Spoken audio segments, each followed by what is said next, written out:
दोस्तों, पूरी दुनिया कोरोना वायरस के दौर में जी रही है। पूरी लाइफ स्टाइल बदल चुकी है और हम घरों में कैद हैं। जीवन की रफ्तार मंदी पड़ चुकी है, लेकिन इस बुरे दौर के बीच हमें एक पॉजिटिव चीज दिख रही है और वो है प्रकृति। पृथ्वी अपने घाव फिर से भरने में लगी है। इंसान के घर पर रहने के चलते भारत के कई शहरों में प्रदूषण कम हो चुका है। नदियां साफ हो रही हैं, इतनी साफ कि पानी पीने योग्य बन चुका है। इस बीच सबसे अच्छी खबर आई थी कि ओजोन लेयर का छेद भरने लगा है। लिहाजा दोस्तों, हम आपको बताने वाले हैं कि कोरोना का नेगेटिव पॉइंट दुनिया देख रही है, लेकिन जो पॉजिटिव पॉइंट है वो आपको दिखाते हैं कि अगर आपके हाथ से एक चीज छिन रही है तो दूसरे हाथ से कहीं बेहतर मिल भी रही होती है। हम आपको दुनिया की सबसे बेहतरीन जानकारी से रूबरू करवाएं, उससे पहले आप चैनल को सब्सक्राइब कर लीजिए ताकि ऐसे रिसर्च बेस्ड जानकारी आपको मिलती रहे। और कमेंट करके जरूर बताइए कि ये सकारात्मक पहलू आपको कैसा लगा। तो चलिए दोस्तों, शुरू करते हैं। नंबर 1, साफ हो रही है धरती की हवा। भारत में लॉकडाउन के चलते हवा काफी साफ हो चुकी है। सैटेलाइट से ली गई हालिया तस्वीर में दिख रहा है कि भारत के अलग अलग शहर जो भयानक प्रदूषण से जूझ रहे थे, वहां स्थिति शानदार हो चुकी है। प्रदूषण का स्तर बहुत हद तक गिर गया है। सैटेलाइट मैप के मुताबिक 24 मार्च से लेकर 24 अप्रैल के बीच पूरे भारत में नाइट्रोजन डाइऑक्साइड कंसंट्रेशन में तगड़ी गिरावट देखी गई है। तस्वीरों से पता चल रहा है कि प्रदूषण के स्तर में 40 से 50% की गिरावट देखने को मिली है। हालांकि उत्तर पूर्वी भारत में नाइट्रोजन डाइऑक्साइड कंसंट्रेशन अब भी थोड़ा ज्यादा है, क्योंकि ये क्लस्टर पूरी तरह से कोल बेस्ड पावर प्लांट से लिंक्ड है, जहां भारत का सबसे बड़ा पावर स्टेशन विंध्याचल सुपर है। पावर प्लांट और गाड़ियों से नाइट्रोजन डाइऑक्साइड सामान्य तौर पर निकलता है। इससे पर्यावरण बहुत दूषित होता है। ऐसे में लॉकडाउन के बाद इसमें बड़े पैमाने पर कमी देखने को मिली है। नंबर 2, भर रहे हैं पृथ्वी के घाव। अगर लॉकडाउन में कुछ अच्छा हुआ है तो वो है प्रकृति की दिन प्रतिदिन बेहतर होती तस्वीर। सबसे अच्छी खबर यह है कि ओजोन लेयर का छेद भरने लगा है।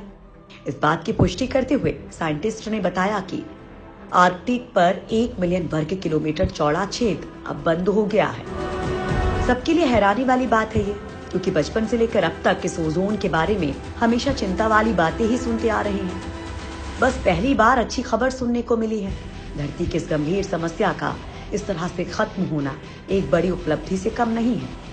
ओजोन लेयर में 1 मिलियन वर्ग किलोमीटर क्षेत्र में फैला हुआ एक दुर्लभ छेद था, जो इस महीने की शुरुआत में वैज्ञानिकों द्वारा खोजा गया था। छेद होने के पीछे नॉर्थ पोल पर कम तापमान को माना गया था।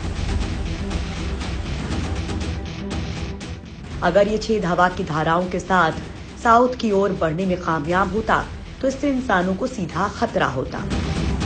कोपरनिकन एटमॉस्फेयर ऑब्जर्वेशन सर्विस ने जानकारी दी है कि उत्तरी ध्रुव में आर्कटिक के ऊपर जो अप्रत्याशित रूप से ओजोन छेद बना था, वो पूरी तरह से बंद हो गया है। इस छेद ने पिछले महीने बहुत बड़ा आकार ले लिया था। वैज्ञानिकों को आशंका थी कि ये छेद दक्षिणी गोलार्ध तक जा सकता है, लेकिन ऐसा नहीं हुआ। वैज्ञानिकों का मानना है कि कोरोना संकट के समय इस घटना का होना महज संयोग है। वैज्ञानिकों का मानना है कि इस छेद के बंद होने की वजह समतापमंडल का गर्म होना है। अप्रैल महीने से उत्तरी ध्रुव का तापमान बढ़ना शुरू हो जाता है। इस कारण आर्कटिक के ऊपर की समतापमंडल परत भी गर्म होने लगी और ओजोन परत में ओजोन की मात्रा बढ़ने लगी, यानी वो छेद बंद हो गया। पृथ्वी के वायुमंडल में क्षोभ मंडल और समताप मंडल के बीच 15 से 30 किलोमीटर में ओजोन की बहुतायत होती है, जिसे ओजोन परत कहते हैं। ये सूर्य से आने वाली हानिकारक अल्ट्रावायलेट किरणों को रोक देती है। ओजोन परत में छेद का मतलब उस क्षेत्र में ओजोन की मात्रा बहुत ही कम हो जाना होता है। आमतौर पर ओजोन परत में छेद का मतलब अंटार्कटिका के ऊपर वाले छेद को माना जाता है, जो दशकों से बड़ा होता जा रहा है। उसके बड़े होने के पीछे की वजह वायु प्रदूषण माना जाता है। कई वैज्ञानिकों को लग रहा है कि अंटार्कटिका के ऊपर ओजोन छेद के आकार में हाल में आई कमी का जिम्मेदार कोरोना संकट भी है। कोरोना संकट के दौरान हुए लॉकडाउन के कारण औद्योगिक गतिविधियां बंद होने से कम हुए प्रदूषण की इसमें भूमिका रही है। शायद लोग अंटार्कटिक के ऊपर ओजोन छेद के बंद होने का भी यही कारण मान रहे हैं। नंबर 3, वाह, साफ होता जा रहा है पानी। देश भर में लॉकडाउन की वजह से फैक्ट्रियां बंद हैं, कल कारखाने रुके हैं, यहाँ तक कि इंसान भी अपने घरों में सिमटा हुआ है। ऐसे समय में हमारी हवाएं शुद्ध हो रही हैं, नदियां साफ हो रही हैं, प्रदूषण कम हो रहा है। इस मौके का फायदा उठा रहे हैं पशु, पक्षी और जानवर। रिसर्च रिपोर्ट्स के मुताबिक दक्षिण एशिया की नदियों में मुश्किल से देखी जाने वाली डॉल्फिन, जिसे गंगेटिक डॉल्फिन भी कहते हैं, वो कोलकाता के घाटों पर दिखाई पड़ी है। डॉल्फिन शुद्ध जल में ही दिखती है। ऐसे पिछले कुछ वर्षों से नदियों का जो हाल हुआ है, उससे वो वहां दिखना बंद हो गई थी। अब ये एक अच्छा संकेत है कि डॉल्फिन घाटों में दिखाई दे रही हैं। पर्यावरणविदों के लिए भी ये आश्चर्य का विषय बना हुआ है। करीब 30 साल पहले तक गंगेटिक डॉल्फिन कोलकाता के अलग अलग घाटों पर आसानी से दिखाई पड़ती थी, लेकिन जैसे जैसे जल प्रदूषण बढ़ता गया, ये दिखाई देनी बंद हो गई।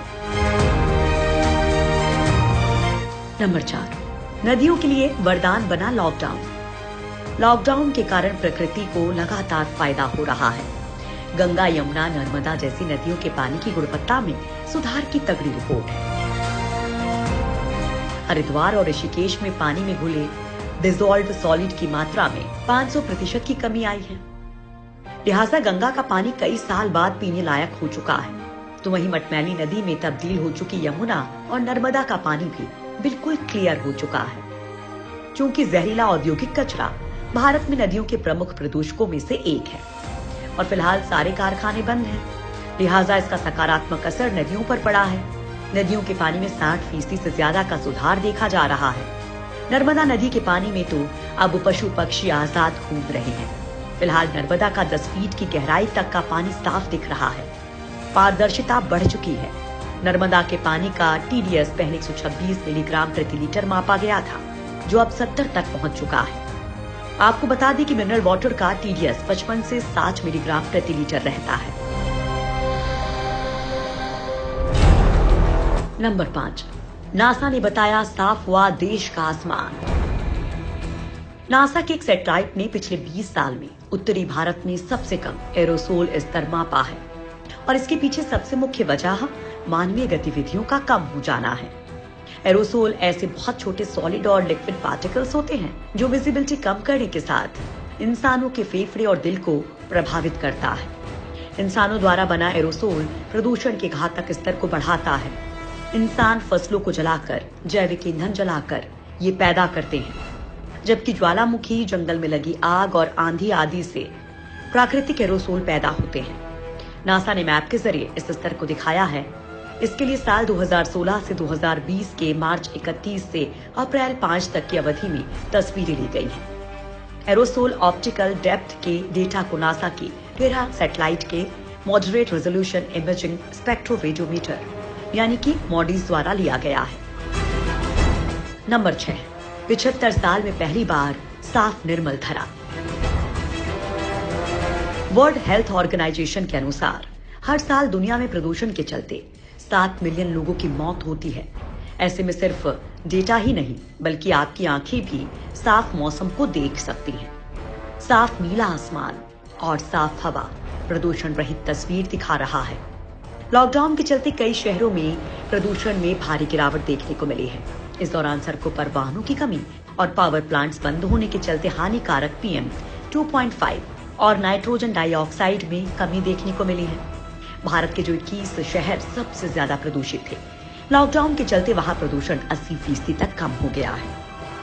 वहीं वैज्ञानिकों के मुताबिक धरती इतनी साफ इससे पहले द्वितीय विश्व युद्ध के दौरान हुई थी।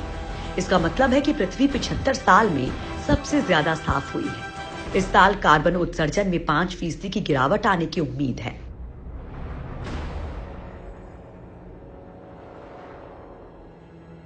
नंबर 7, मुंबई में दिखाई दिए हजारों फ्लैमिंगोस। लॉकडाउन का एक फायदा यह भी हुआ है कि सड़कों, शहरों में जानवर और पशु पक्षी आराम से घूम रहे हैं। फिर चाहे वो साउथ अफ्रीका में जंगल से बाहर आराम करते सोते शेर हों या फिर मुंबई के बीच के पास दिखाई दी गई डॉल्फिनों। जानवरों का इंसान का यूं घर पर रहना काफी पसंद आ रहा है। दिल खुश करने वाली ऐसी ही एक तस्वीर आई है मुंबई से, जहां कई सारे फ्लेमिंगोज यानी कि राजहंस दिखाई दिए हैं। झुंड में खूबसूरत चित्र बना रहे ये फ्लेमिंगोज नवी मुंबई के पास देखे गए हैं। इस तस्वीर ने कई लोगों का दिन बना दिया।